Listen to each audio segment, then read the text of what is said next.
Hello friends, तो कैसे हैं आप। आपका बहुत बहुत स्वागत है मेरे इस यूट्यूब चैनल में। दोस्तों, आज हम बात करेंगे हैज़ और हैव के बारे में।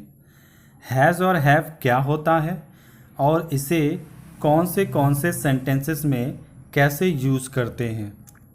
तो चलिए शुरू करते हैं हम आज का वीडियो।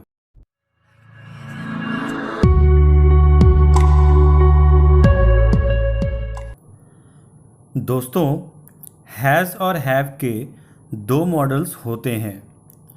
पहला मॉडल जो होता है वो प्रेजेंट परफेक्ट के टेंस में यूज़ किया जाता है, यानी उन सेंटेंस में जिसमें कोई कार्य पूर्ण हो चुका है, कंप्लीट हो गया है। जैसे वह घर जा चुका है, मैं खाना खा चुका हूँ, हम सो गए हैं, मीरा चली गई है। इस प्रकार के सेंटेंस में हैज़ और हैव का यूज़ किया जाता है। हैज़ सिंगुलर के लिए यूज़ किया जाता है और हैव प्लूरल के लिए यूज़ किया जाता है। दोस्तों, प्रेजेंट परफेक्ट टेंस का मैंने एक सेपरेट वीडियो बनाया है। अगर आपने वो वीडियो नहीं देखा है या वो वीडियो आप देखना चाहते हैं तो ऊपर दिए गए लिंक पर आप चेक कर सकते हैं या नीचे डिस्क्रिप्शन बॉक्स के लिंक में आप जाकर चेक कर सकते हैं। प्रेजेंट परफेक्ट टेंस में हैज़ और हैव के यूज़ का कुछ उदाहरण मैं आपको बता देता हूँ। ये एक उदाहरण है, ही हैज़ गॉन। ही के बाद हैज़ लगा क्योंकि ही सब्जेक्ट जो है वो सिंगुलर है और सिंगुलर के लिए हैज़ लगता है, और उसके बाद जो वर्ब है वर्ब का थर्ड फॉर्म यूज़ किया जाता है। ही हैज़ गॉन यानी वह जा चुका है या वह चला गया है। She has finished her work. उसने अपना काम ख़त्म कर लिया है। शी सिंगुलर है, हैज़ लगा, फिनिश्ड जो काम ख़त्म किया गया, फिनिश्ड उसका थर्ड फॉर्म, फिनिश का थर्ड फॉर्म फिनिश्ड लग गया। उसके बाद हर वर्क यानी उसका काम, उसने अपना काम ख़त्म कर लिया है। इस तरह से अफर्मेटिव बनेगा। नेगेटिव में क्या होता है, हैज़ के बाद नॉट का यूज़ कर लेते हैं।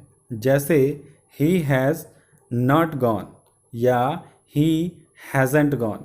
हैज़ और नॉट को जोड़कर शॉर्ट कर लेते हैं तो हैज़ेंट हो जाता है। इंट्रोगेटिव में हैव या हैज़ को पहले यूज़ कर लेते हैं सब्जेक्ट के, उसके बाद सब्जेक्ट, उसके बाद वर्ब का थर्ड फॉर्म, बाकी ऑब्जेक्ट्स आते हैं। तो इस तरह से हम प्रेजेंट परफेक्ट टेंस बनाते हैं हैज़ और हैव के यूज़ के साथ। हैज़ लगेगा सिंगुलर के साथ और हैव लगेगा प्लूरल के साथ। अब बात करते हैं हैज़ और हैव के मॉडल 2 की। मॉडल 2 में सब्जेक्ट यानी जो कर्ता होता है वो सेंटेंस को पोजेशंस के साथ जोड़ता है। पोजेशंस यानी किसी चीज़ को अपने पास बताना। जैसे कर्ता कोई चीज़ हो उसे बोलता है कि यह मेरे पास है, तो वो पोजेशंस में आ जाते हैं और उसके लिए ही हैज़ और हैव के यूज़ किए जाते हैं। जैसे एक एग्ज़ाम्पल है, ही हैज़ अ बुक। उसके पास एक किताब है। अब इसमें किताब कर्ता के पास है, कर्ता बता रहा है, सब्जेक्ट बता रहा है कि किताब मेरे पास है, तो उस पास के लिए हैज़ का यूज़ किया जाता है। हैज़ इसमें भी सिंगुलर के साथ यूज़ होता है और प्लूरल के साथ हैव का यूज़ होता है। जैसे यू हैव अ कार। तुम्हारे पास एक कार है, तो इसमें यू प्लूरल है, उसके लिए हैव का लगा यूज़ और पास के लिए हैव का यूज़ कर दिया गया। तो इसमें भी इसी तरह से हैज़ और हैव यूज़ करेंगे जब कर्ता के द्वारा कोई चीज़ उसके पास बताई गई हो। तो अगर इस तरह से जो सेंटेंसेस आते हैं जिसमें कर्ता किसी ऑब्जेक्ट को अपने पास बताता है तो उसके लिए हैज़ और हैव यूज़ करते हैं। ये सेंटेंसेस सिंपल प्रेजेंट में होते हैं। सिंपल प्रेजेंट में ही इन सेंटेंसेस को समझा जाता है। अगर ये सेंटेंस नेगेटिव में आते हैं तो उसमें डू का यूज़ किया जाता है। इंट्रोगेटिव में भी डू और डज का ही यूज़ किया जाता है।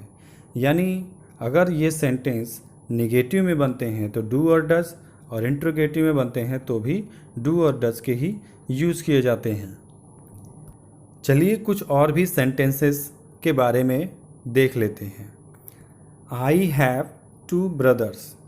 मेरे 2 भाई हैं। इसमें हैव के लिए पास का हिंदी नहीं बना है, क्योंकि जब किसी रिलेटिव्स की बात करते हैं तो उसमें पास को हिंदी में नहीं लिखते हैं। इंग्लिश में हैव का यूज़ किया जाता है, लेकिन हिंदी में पास नहीं लिखा जाता, क्योंकि रिलेटिव आपके ही हैं, इसलिए उसमें पास नहीं लिखा जाता। जैसे मेरी 3 चाचियां हैं, मेरे 10 भाई बहन हैं, मेरे 6 भाई हैं, 4 बहन हैं। इसमें हम पास नहीं लिखेंगे, जस्ट यही सेंटेंसेस रहेगा, लेकिन जब इसका इंग्लिश ट्रांसलेट करेंगे तो उसमें हैव हमें लिखना है। नेगेटिव बनाते समय उसमें डू का और डज का भी यूज़ किया जाता है। जैसे सेंटेंस है आई डोंट हैव मनी, मेरे पास पैसे नहीं हैं। शी डजंट हैज़ मनी, उसके पास पैसे नहीं हैं। तो इस तरह से इस टाइप के सेंटेंसेस में हैज़ और हैव लगाकर भी जब डू और डज लगाते हैं तो नेगेटिव बनता है। जैसे कुछ सेंटेंस है, डू यू हैव 10 रुपीज़, क्या तुम्हारे पास 10 रुपये हैं। डज शी हैज़ 10 रुपीज़, क्या उसके पास 10 रुपये हैं। यानी डू और डज जब हम सब्जेक्ट के पहले लगाएंगे तो इसको इंट्रोगेटिव में भी बना सकते हैं।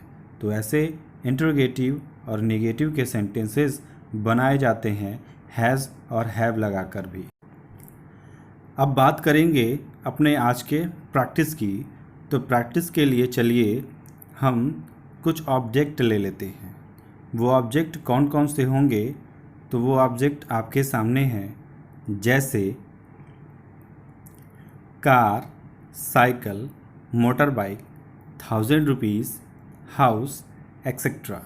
अब इन पर हम क्वेश्चन आंसर बनाएंगे और उस पर प्रैक्टिस करेंगे। क्वेश्चन है डू यू हैव कार, क्या तुम्हारे पास कार है। तो इसका अगर आंसर यस में होगा तो यस आई हैव, हाँ मेरे पास है। क्या है मेरे पास कार है। अगर निगेटिव में बनाएंगे तो कैसे बनाएंगे, तो निगेटिव में हम जस्ट बस डू और हैव नॉट लगाएंगे या डोंट हैव लगाएंगे। तो नो आई डोंट हैव, नहीं मेरे पास नहीं है। क्वेश्चन है डज शी हैज़ साइकिल, क्या उसके पास साइकिल है। अगर निगेटिव या यस में आंसर देना है तो निगेटिव में आंसर देना है तो देखिए नो शी डजंट हैज़, नहीं उसके पास नहीं है। But she has motor bike, लेकिन उसके पास मोटर बाइक है। डू यू हैव 10,000 रुपीज़, क्या तुम्हारे पास 1000 रुपये हैं। अगर आपके पास है या नहीं है तो क्या बोलेंगे, नहीं है तो नो आई डोंट हैव, मेरे पास नहीं है। But I have 500 rupees only, लेकिन मेरे पास 500 रुपये हैं मात्र। तो इस तरह से आप सेंटेंसेस बनाते रहिए, करते रहिए खूब सारा प्रैक्टिस और सीखते रहिए English speaking the e learning zone के साथ।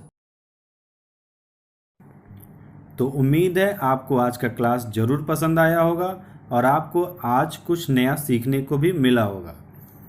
तो अगर आपको मेरे वीडियोस पसंद आ रहे हैं तो लाइक बटन ज़रूर दबाइए।